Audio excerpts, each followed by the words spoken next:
गुरु गोविंद दो खड़े काके लागू पाए।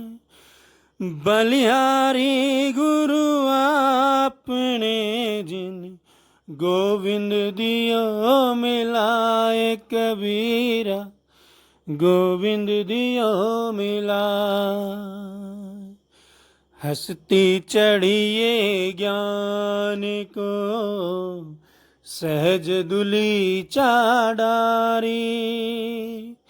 श्वान रूप संसार है भूखन दे झक मारे। कबीरा भूखन दे झक मारी।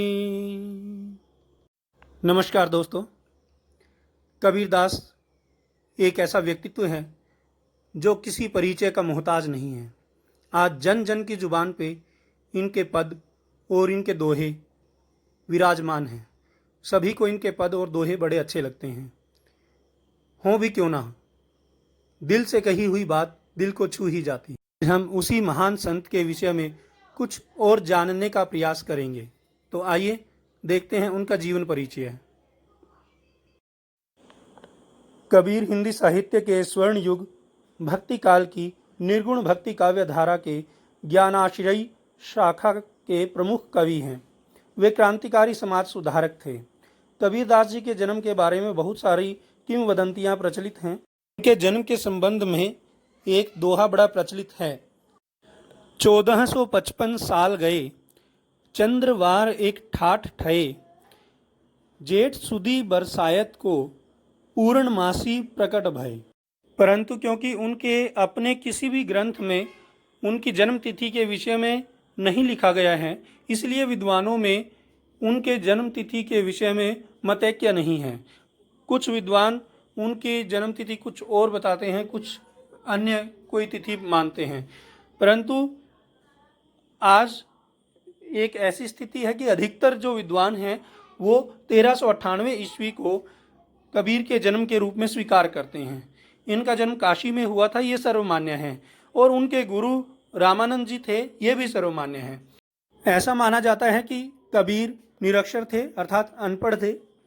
और जो भी उनकी रचनाएं हैं, जो दोहे पद वगैरह आज हम लोग उनके गाते हैं, वो उनके शिष्यों के द्वारा संकलित किए गए थे। और उनके सभी दोहों, पदों या रमैनी इत्यादि को संकलित करके बीजक नामक एक रचना बनाई गई और यही उनकी एकमात्र रचना मानी जाती है। आज तक हम जितने भी दोहे या पद पढ़ते हैं वो सभी वहीं संकलित किए गए हैं।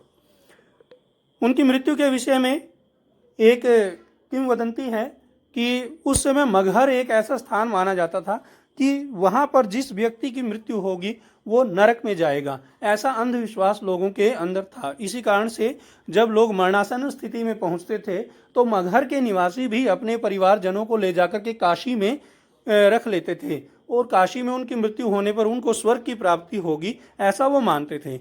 इस अंधविश्वास को दूर करने के लिए कबीरदास जी ने ये निश्चय किया कि वो मगहर में ही देह त्याग करेंगे। इसलिए वो अंत में मगहर चले गए और 1518 ईस्वी में उनका देहावसान हो गया।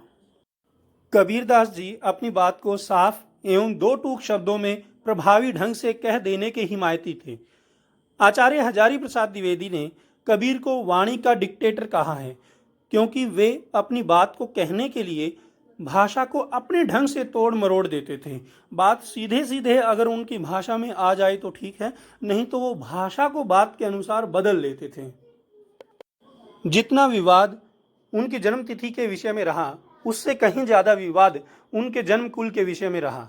ऐसा माना जाता है कि उनका जन्म काशी की एक विधवा ब्राह्मणी के घर में हुआ था और उसने लोकलाज के डर से इस नवजात शिशु को लहरतारा नामक तालाब में किनारे पर एक टोकरी में फेंक दिया और नीलू और नीमा नामक जुलाहा दंपति ने उसका पालन पोषण किया। कबीरदास जी स्वयं को जुलाहा स्वीकार करते हुए कहते हैं, जाति जुलाहा नाम कबीरा बनी फिरो उदासी। वे स्वयं के विषय में यह भी बताते हैं, मसी कागज छुयो नहीं कलम गही नहीं हाथ। अर्थात उन्होंने कभी भी कागज को और कलम को नहीं छुआ, अर्थात वो निरक्षर थे, अनपढ़ थे।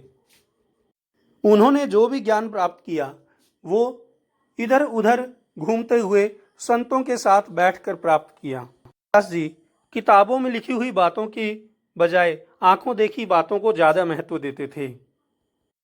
उनकी रचनाओं में नाथों, सिद्धों और सूफी संतों की बातों का प्रभाव मिलता है। वे कर्मकांड और वेद विचार के विरोधी थे तथा जाति भेद, वर्ण भेद और संप्रदाय भेद के स्थान पर प्रेम, सद्भाव और समानता का समर्थन करते थे। चलिए थोड़ा सा भक्ति काल के विषय में भी जान लेते हैं। भक्ति काल की दो शाखाएं प्रमुख थी, निर्गुण भक्ति धारा और सगुण भक्ति धारा।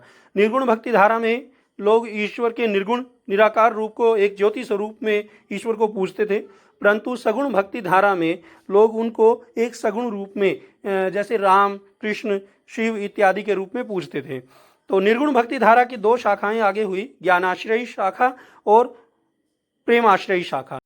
ज्ञानाश्रयी शाखा में ज्ञान को ज्यादा महत्व दिया जाता था और प्रेमाश्रयी शाखा में प्रेम को ईश्वर के रूप में पूजा जाता था।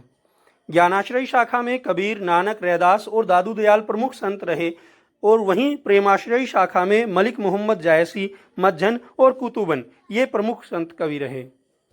दूसरी तरफ सगुण भक्ति धारा में दो शाखाएं हुई, राम भक्ति धारा और कृष्ण भक्ति धारा। राम भक्ति धारा में तुलसीदास और नाभादास ये प्रमुख कवि रहे। दूसरी ओर कृष्ण भक्ति धारा में सूरदास, रसखान, मीराबाई, नरोत्तम दास, जयदेव और विद्यापति ने अपनी भक्ति का जादू फैलाया।